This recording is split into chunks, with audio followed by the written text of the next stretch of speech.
جی آیت نمبر 169 اس کی تفسیر کی طرف چلتے ہیں۔ اب 69 میں اللہ تبارک و تعالیٰ نے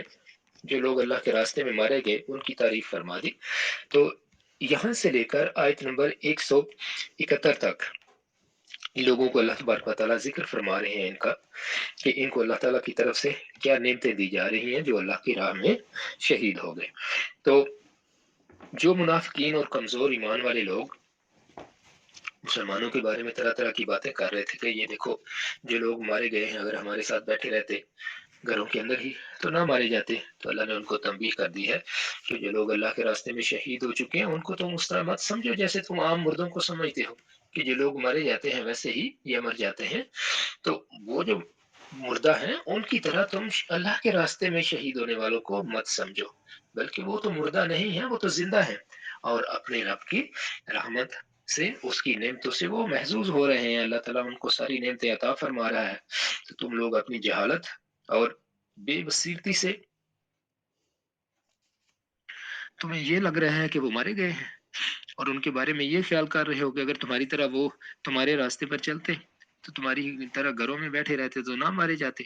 تو ان کا حال تو یہ ہے کہ انہیں اس فضل اور نعمت پر وہ بہت زیادہ خوش ہیں جس میں اللہ تبارک و تعالیٰ نے ان کو رکھا ہوا ہے۔ تم ان کی موت پر حسرت اور افسوس کر رہے ہو، اور ان کا حالانکہ عالم یہ ہے کہ ان کو دم بدم اپنے پیچھے وہ جو لوگ رہ گئے ہیں ان کی جو اولادیں ہیں جو ان کی نقش قدم پر چل رہی ہیں،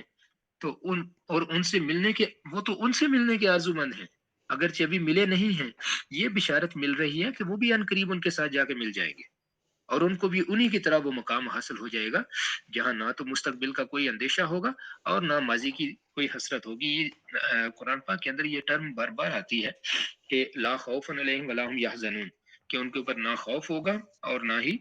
انہیں کوئی غم ہوگا۔ تو خوف جو ہے وہ ہوتا ہے جسے ہم کہتے ہیں کہ اندیشہ ہے، مستقبل کا اندیشہ کہ پتہ نہیں کل کیا ہوگا۔ تو اللہ کے راستے میں مارے جانے والوں کو ایسا کوئی اندیشہ نہیں ہے۔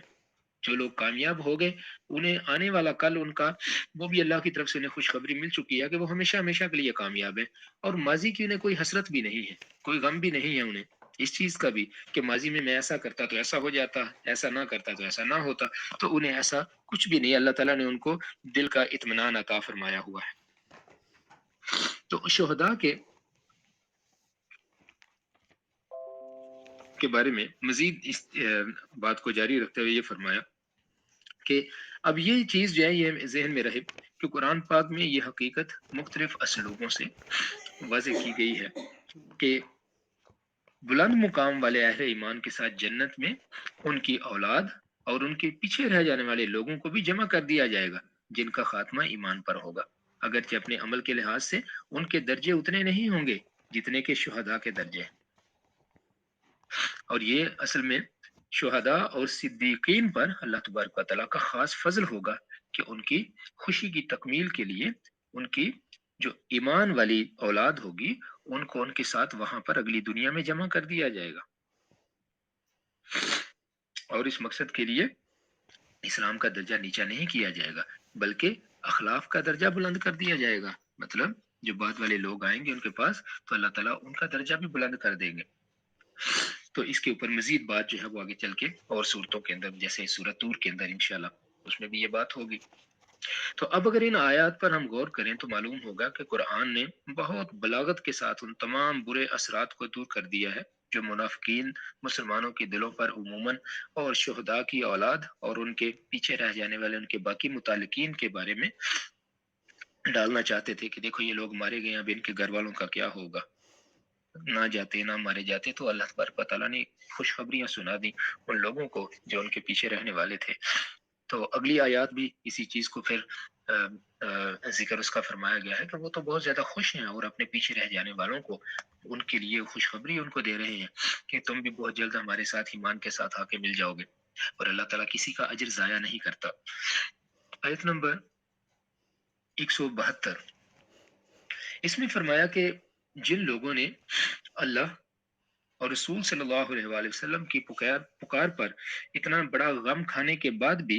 انہوں نے اتنی بڑی چوٹ کھانے کے بعد بھی انہوں نے اللہ اور رسول کی بات کو مانا، اور جب اللہ اور رسول نے پکارا تو انہوں نے ان کی بات پر لبیک کہا۔ تو ان میں سے جنہوں نے بھی کام خوبی کے ساتھ کیے ہیں، جو ان کو کام دیے گئے انہوں نے اچھے طریقے سے وہ کیے اور تقوی کی راہ پر چلتے رہے، ان کے لیے بھی میں نے بہت بڑا اجر رکھا ہوا ہے۔ دیکھیں ایک اجر کی بات ہو گئی پہلے کہ جو لوگ اللہ کے پاس پہنچ چکے، اور دوسرے جو لوگ باقی بچ گئے تھے اور اتنا بڑا غم ان کو جو سہنا پڑا، اس غم کے باوجود وہ اللہ اور اللہ کے رسول کے راستے سے رکے نہیں ہیں، بلکہ جب اللہ اور اللہ کے رسول نے ان کو کوئی بھی کام دیا ہے تو انہوں نے وہ کام بخوبی انجام دیا ہے، تو اللہ فرماتے ہیں ان کے لیے بھی بہت بڑا اجر ہے۔ تو اس صفت کے اضافے نے، یہ جو یہاں پر یہ صفت ہے، لوگوں کا پیچھے بھی ایک اجمالاً ذکر ہو چکا کہ یہ وہ لوگ ہیں جو پیچھے رہ گئے ہیں، شہداء کے بعد رہ گئے ہیں پیچھے۔ تو اب اس بات کو اللہ تبارک و تعالیٰ نے مزید جو ہے وہ اضافے کے ساتھ یہاں پر بیان فرما دیا کہ اس اجر عظیم کے مستحق وہ لوگ ٹھہریں گے جن کا ارادہ اور ان کے ایمان اس کا یہ حال ہے کہ ان کو جو عہد کی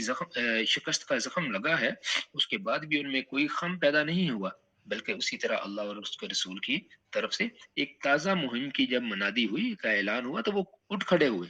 تو تاریخ اور سیرت کی کتابوں میں یہ چیز بیان ہوئی ہے کہ عہد میں مسلمانوں کی شکست کے بعد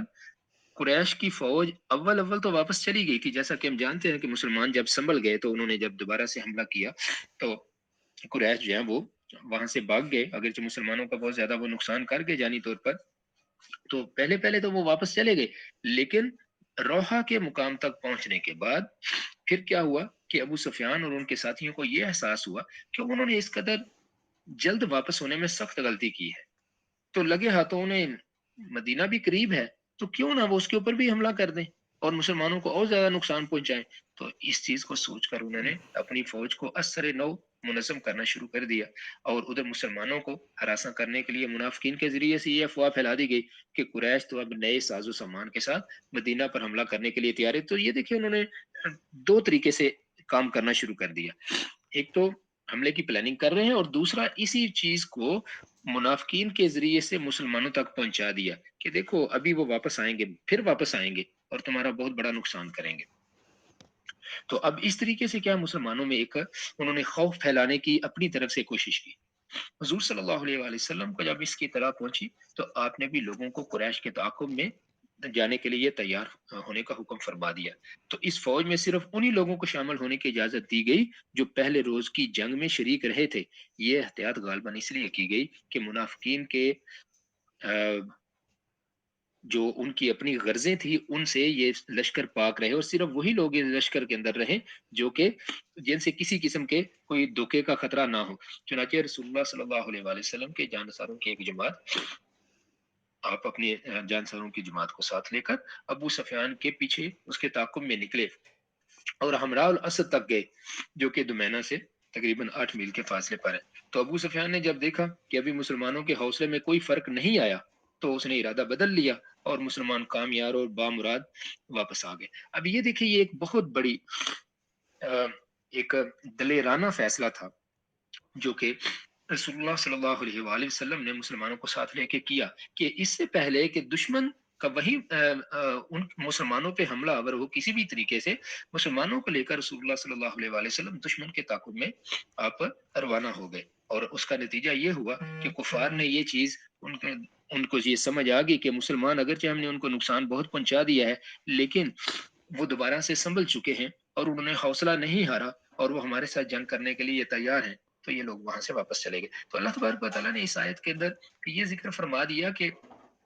للذین احسنوا منہم واتقوا اجر عظیم، تو ان میں سے جن لوگوں نے بہت بڑی نیکی کی ہے، بہت بڑی بات مانی ہے رسول اللہ صلی اللہ علیہ وآلہ وسلم کی، تو یہاں پر جو احسان یعنی نیکی کا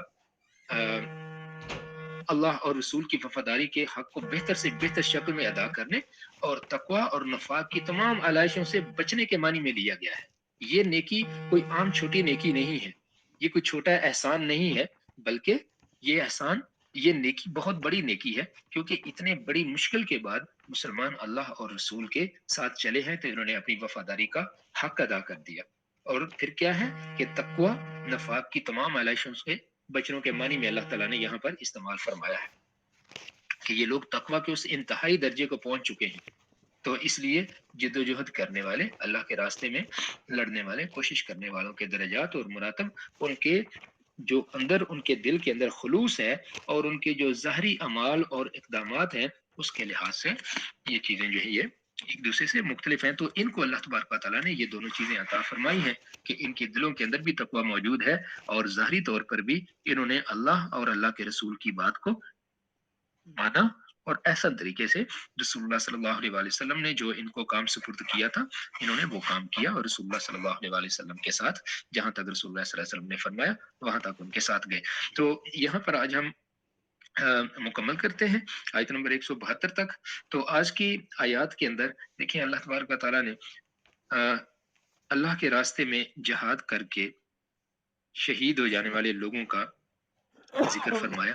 اور ان کو جو نعمتیں عطا فرمائی جاتی ہیں اللہ کی طرف سے ان کا ذکر فرما دیا اور جو لوگ ان کے پیچھے رہ جاتے ہیں اور ایمان کے ساتھ جڑے رہتے ہیں ان کی بھی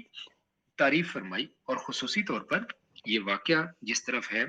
جنگ احد کا اور جنگ احد کے بعد کا تو ان لوگوں کی اللہ تعالیٰ نے تعریف فرمائی جو کہ اتنے بڑے زخم کے بعد بھی اتنی بڑی تکلیف پہنچنے کے بعد بھی انہوں نے اللہ اور رسول صلی اللہ علیہ وسلم کا ساتھ نہیں چھوڑا. اللہ تبارک و تعالیٰ ہمیں قرآن پاک کو صحیح طرح سے پڑھنے سمجھنے اور اس پہ عمل کرنے کی توفیق عطا فرمائے. السلام علیکم ورحمۃ اللہ وبرکاتہ.